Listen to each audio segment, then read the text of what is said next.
Hello everyone. अब पिछली video में हमने देख लिया प्रिपरेशंस और रिएक्शंस ऑफ अल्कोहल।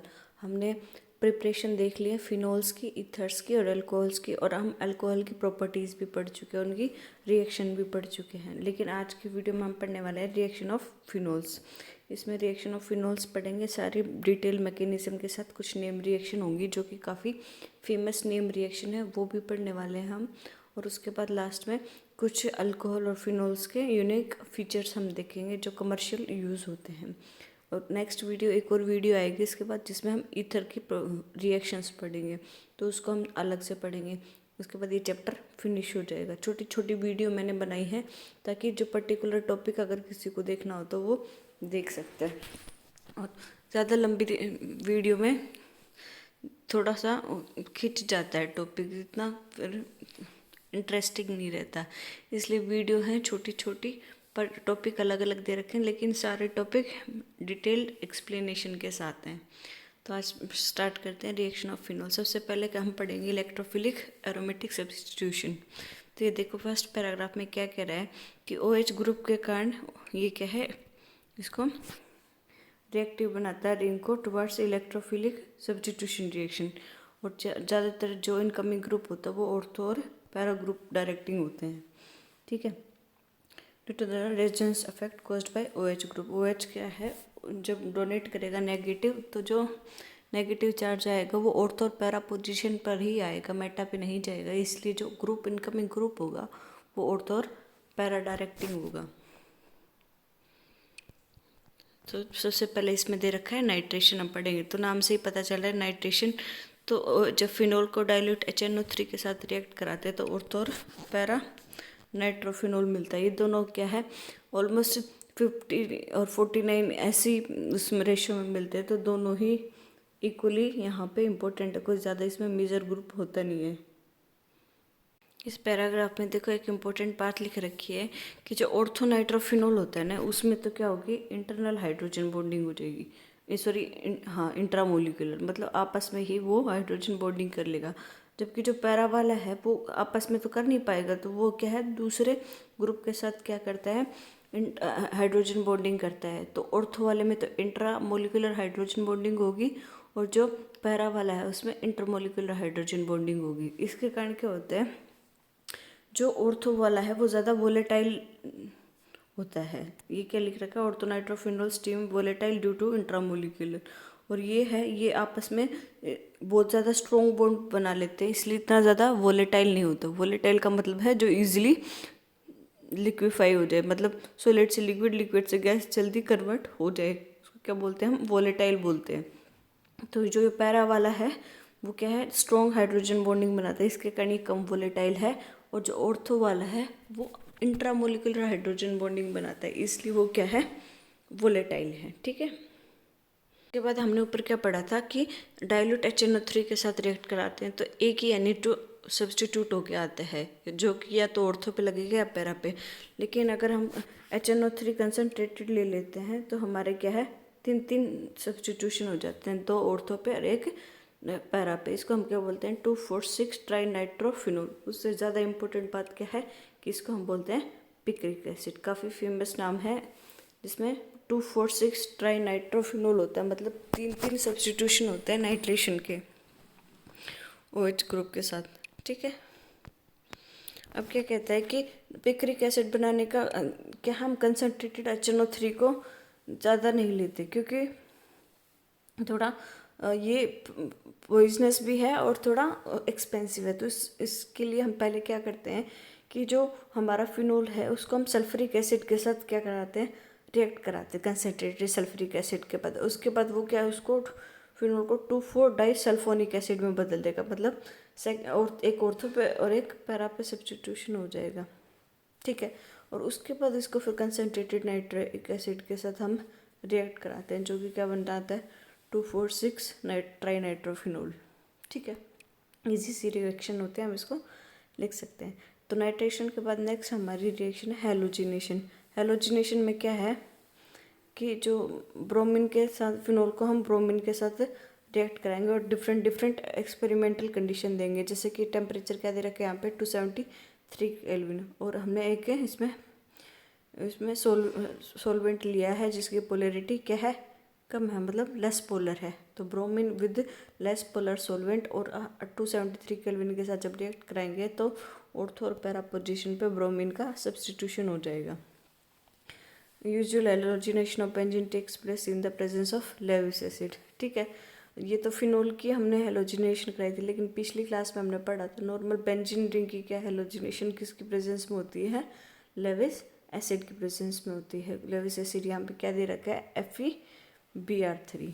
ठीक है, और फिनोल में ऐसे हमें किसी पर्टिकुलर लेविस एसिड की जरूरत पड़ती नहीं है।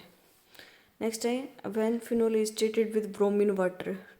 तो वो तो अगर ब्रोमीन वाटर हम लेते हैं तो वो क्या है, तीनों में सब्स्टिट्यूशन करा देता है, 2,4,6 ट्राइब्रोमोफिनोल हमें मिलता है। कुछ एग्जांपल दे रखे हैं, इनको देखते हैं क्या कहता है। Write the structure of major product expected from the following reaction. जब मोनोनाइट्रेशन कराते हैं, मतलब एक ही नाइट्रेशन कराते हैं, क्या यहाँ पे 3 मिथाइल फिनोल पे, मतलब फिनोल है और थर्ड कार्बन पे क्या लगा है, मिथाइल, तो उसके पैरा पे क्या है, नाइट्रेशन लग जाएगा, या फिर उसके ऑर्थो पे N2 लग जाएगा। तो दोनों ही पॉसिबिलिटी बराबर है। सेकेंड है डाइनाइट्रेशन कराते हैं, अगर 2 NO2 लेंगे तो दोनों क्या है, एक ऑर्थो पे लग जाएगा, एक पैरा पे। और थर्ड है मोनोनाइट्रेशन ऑफ फिनाइल मिथोनेट, ये फिनाइल मिथोनेट था, तो ये क्या है, पैरा पे नाइट्रेशन कर देगा। नेक्स्ट है नेम रिएक्शन। पहली नेम रिएक्शन है फिनोल्स की, कोल्ब्स रिएक्शन, काफ़ी फेमस रिएक्शन है। इसमें क्या होता है कि हम अपने जो फिनोल होता है उसको एक बेस के साथ रिएक्ट कराते हैं। बेस क्या है यहाँ पे, सोडियम हाइड्रोक्साइड। तो क्या कर देगा, यहाँ से H को सब्स्टिट्यूट करा के ONA बना लेगा, मतलब बेस क्या है, यहाँ से पहले H पॉजिटिव ले लेगा, तो वो H पॉजिटिव अपने साथ ले जाएगा, O नेगेटिव बनेगा, और उसी O नेगेटिव पे इस बेस का जो Na पॉजिटिव है वो अटैक कर देगा और ONA की फॉर्मेशन कर देगा। फिर उसके बाद फर्दर हम इसको CO2 के साथ रिएक्ट कराते हैं। देखो हमने डायरेक्ट CO2 यहाँ पे क्या है, एज ए इलेक्ट्रोफाइल, इस पर इलेक्ट्रोफाइल एक्ट करेगा, लेकिन CO2 क्या है, एक वीक इलेक्ट्रोफाइल है, इसलिए इसे हम डायरेक्ट OH के साथ रिएक्ट नहीं करा सकते, मतलब डायरेक्ट फिनोल पे नहीं कराएंगे, बल्कि इसको पहले फिनोक्साइड आयन में बदलेंगे। ठीक है, सोडियम फिनोक्साइड आयन में इसको कन्वर्ट किया, उसके बाद CO2 को कराया, तो यहाँ पे CO2 आराम से इसके ऊपर अटैक करके सैलिसिलिक एसिड बना लेगा। OH और एक COH ग्रुप लगा हुआ है, तो उसको हम क्या बोलते हैं, सैलिसिलिक एसिड। मैं कॉमन नेम पे इतना फोकस क्यों करती हूँ कि कई बार है ना ऐसे नेम रिएक्शन आ जाते हैं कि सैलिसिलिक एसिड को उसके साथ रिएक्ट कराओ, NMR वगैरह में भी सैलिसिलिक एसिड, पिक्रिक एसिड, ऐसे डायरेक्ट नाम क्रिजोल, फिनोल, ऐसे डायरेक्ट नाम यूज़ कर लेते हैं, तो हमें ये पता होना चाहिए। तो जैसे इसमें है सैलिसिलिक एसिड क्या होता है, इसका एक बार स्ट्रक्चर देख लो। नेक्स्ट है एक और फेमस नेम रिएक्शन, रीमट टीमन रिएक्शन। इसमें क्या होता है कि फिनोल को हम CHCl3 के साथ रिएक्ट कराते हैं, जिसको हम क्या बोलते हैं, क्लोरोफॉर्म, और किसकी प्रेजेंस में, एक्वस NaOH की।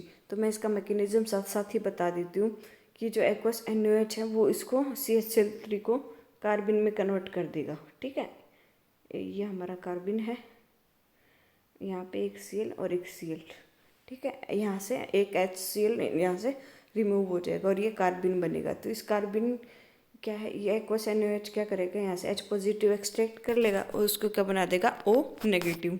तो यहाँ पे Na पॉजिटिव ऐड हो गया, तो ये है। फिर इसके बाद है ना, ये जो नेगेटिव है इसके कारण जो ऑर्थो पोजीशन पे सब्स्टिट्यूशन हो जाता है इस हमारे कार्बिन का।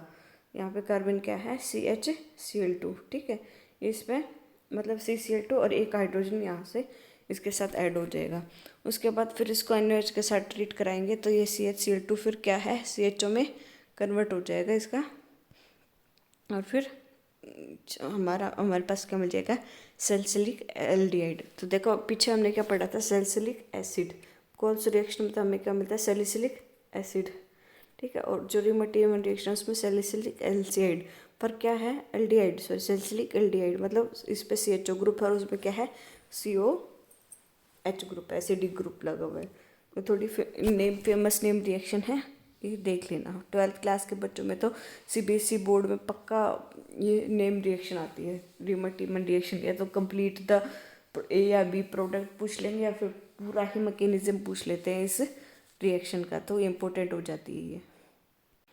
एक और फेमस है, मतलब फेमस कन्वर्जन में काम आती है। जब पूरा कन्वर्जन होता है ना, एक 5 नंबर का क्वेश्चन आता है जिसमें ए बी कन्वर्ट हुआ सी में, ऐसे जो क्वेश्चन आते हैं जिसमें हमें कई बार फॉर्मेशन वगैरह की जरूरत पड़ती है, उसके लिए ये काफ़ी फेमस रिएक्शन है, क्योंकि यहाँ पे बेंजीन रिंग की फॉर्मेशन हो जाती है। कई बार कन्वर्जन में हमें बेंजीन रिंग चाहिए हो, तो उसके लिए हम इसको यूज़ करते हैं। तो फिनोल को जब हम सिर्फ नॉर्मल जिंक मेटल के साथ रिएक्ट कराते हैं तो हमें क्या मिलती है, बेंजीन रिंग मिल जाती है, और साथ में मिलता है जिंक ऑक्साइड।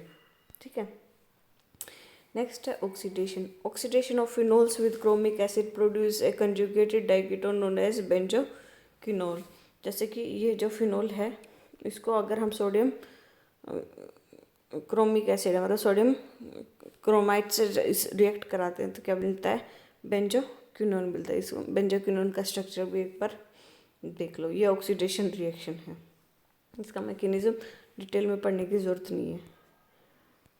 ये देखो, write the equation involve in the following reaction. Reimer reaction की पूछ रखी है, ऐसे क्वेश्चन आ जाते हैं। कोल्ब रिएक्शन, तो ऊपर हमने देखा इसमें क्या बनता है, सैलिसिलिक एसिड बनता है, और रीमन रिएक्शन में क्या मिलता है, सैलिसिलिक एल्डिहाइड मिलता है।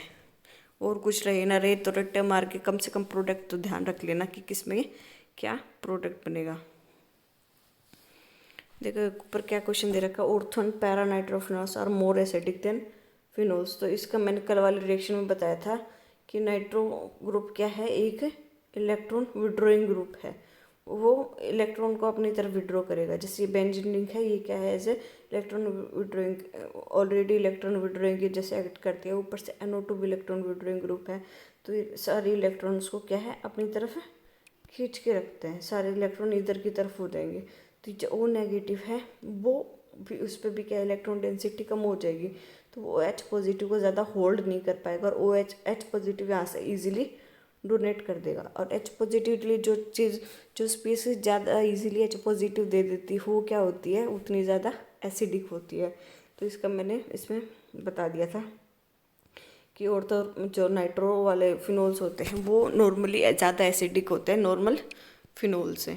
ठीक है, अब जब मैं बात कर रही थी कि कमर्शियल इम्पोर्टेंस की कुछ अल्कोहल्स की, वो देख लेते हैं। तो इसमें हम दो अल्कोहल्स पढ़ने वाले हैं, मिथेनॉल और ethanol.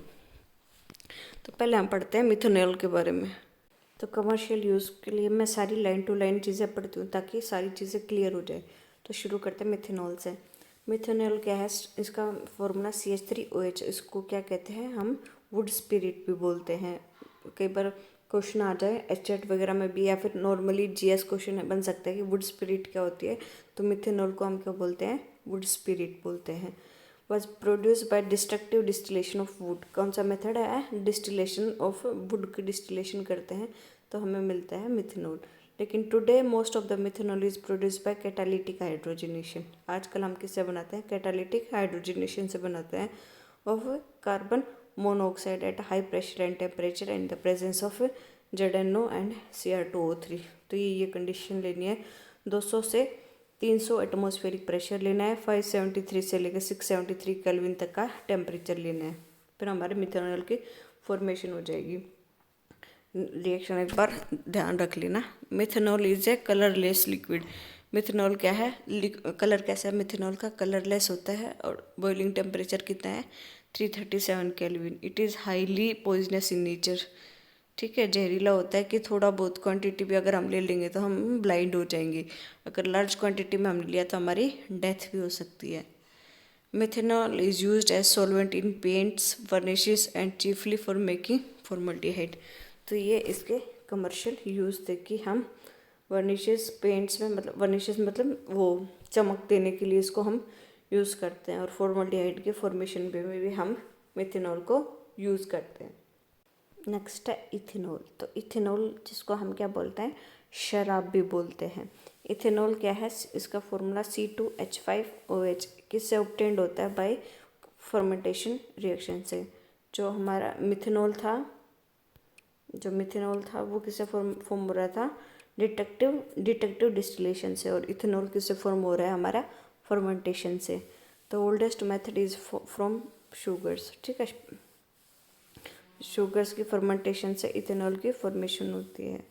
The sugar is in molasses, sugar cane, fruits as the grapes is converted to glucose and fructose. ठीक है, जो शुगर होती है शुगर केन वगैरह में, उसको हम ग्लूकोज और फ्रक्टोज में कन्वर्ट कर देते हैं। किसकी हेल्प से? इन्वर्टेज एंजाइम की हेल्प से। देखो ये हमारी शुगर का फॉर्मूला होता है C12H22O11। ठीक है, जब इसको वाटर और इन्वर्टेज ग्रुप के साथ रिएक्ट कराते हैं तो ये किसके? ग्लूकोज और फ्रक्टोज में कन्वर्ट हो जाती है। ठीक है, अब देखो इसका आगे मैं बताती हूँ। नेक्स्ट पैराग्राफ में कुछ इंपॉर्टेंट बात लिख रखी है। देखो जैसे जैसे ग्रेप्स को अगर हम सुखा लेते हैं, मतलब उसको पका के सुखाते हैं, तो क्या होता है इसमें क्वांटिटी ऑफ शुगर इंक्रीज हो जाती है और ईस्ट ग्रो हो जाती है उसके आउटर स्किन पे। जैसे किशमिश नहीं देखते हैं कई बार, वो सूख के कैसी हो जाती है और उसके बाहर है ना थोड़ी थोड़ी ईस्ट उसमें ग्रो करने लग जाती है। तो जब हम इस ग्रेप्स को क्रश करेंगे तो शुगर और एंजाइम दोनों क्या है आपस में कांटेक्ट में आ जाएंगे। ठीक है, उस बाहर जो ईस्ट लगी थी उसको एंजाइम बोलेंगे हम, और जो अंदर शुगर थी तो वो क्या है आपस में कांटेक्ट आके फर्मेंटेशन शुरू कर देते हैं।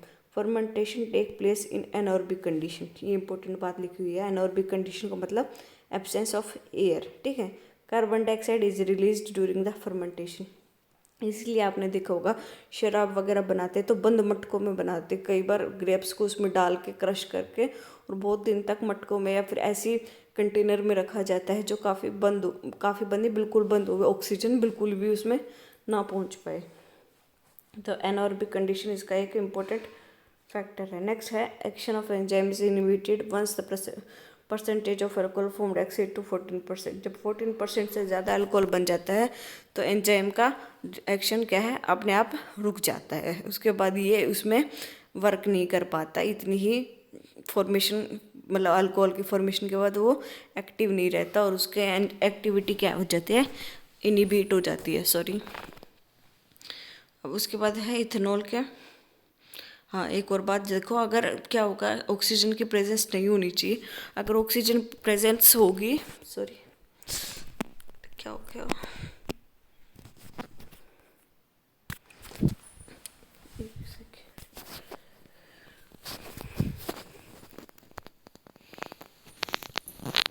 तो क्या कह रहा है इसमें, अगर थोड़ी सी भी ऑक्सीजन होगी ना तो वो इथेनॉल को क्या है इथेनोइक एसिड में कन्वर्ट कर देगी। उससे क्या होगा जो एक्चुअल टेस्ट होता है ना अल्कोहल ड्रिंक्स का, वो टेस्ट नहीं रहता, वो खराब हो जाएगा। खट्टा और अजीब सा जलन जैसा जो टेस्ट होता है ना अल्कोहल का, वो नहीं रहेगा, वो टेस्ट खराब हो जाएगा, सॉरी, ऑक्सीजन की प्रेजेंस के कारण। नेक्स्ट है इथेनॉल। अब इथेनॉल की प्रॉपर्टीज़ क्या क्या है? Ethanol is a colourless liquid. ठीक है, इसका भी कलर क्या होता है? कलरलेस होता है विद बॉइलिंग पॉइंट 351। ठीक है, पीछे हमने देखा मिथेनॉल का कितना था, अराउंड 337 का, और ये 351, तो थोड़ा इनमें फ़र्क है इनके बॉइलिंग पॉइंट में। ये क्यों इसके बॉइलिंग पॉइंट में इंक्रीज आया? क्योंकि एक कार्बन की इसमें ब्रांचिंग बढ़ गई है। कल हमने देखा था जैसे जैसे कार्बन की ब्रांचिंग बढ़ती जाएगी हमारा बॉइलिंग पॉइंट बढ़ जाएगा, तो मिथेनॉल से ज़्यादा बॉइलिंग पॉइंट है हमारे इथेनॉल का। इसके बाद क्या, it is used as a solvent in paint industries and in the preparation of number of carbon compounds. The commercial alcohol is made unfit for drinking by mixing it in some copper sulphate and pyridine.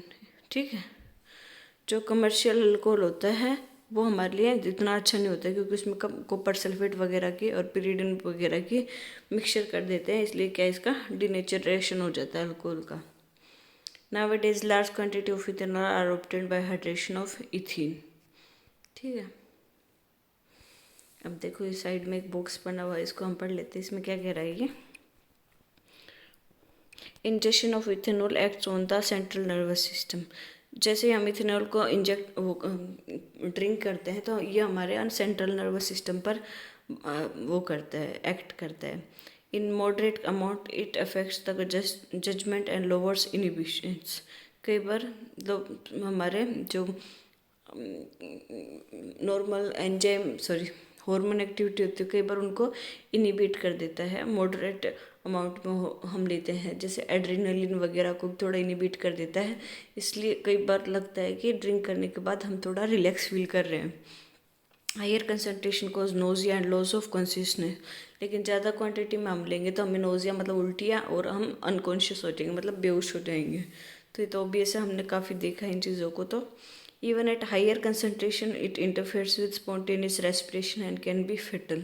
तो ज़्यादा concentration मतलब concentration ज़्यादा होगी ना उसकी alcohol की, तो कई बार क्या होता है हमारे सांसें भी रुक जाती है और हम बेहोश होके गिर जाते हैं। तो इसलिए कहता है इथेनॉल कंजप्शन अच्छा नहीं होता है, और इसकी हैबिट तो बिल्कुल अच्छी नहीं होती।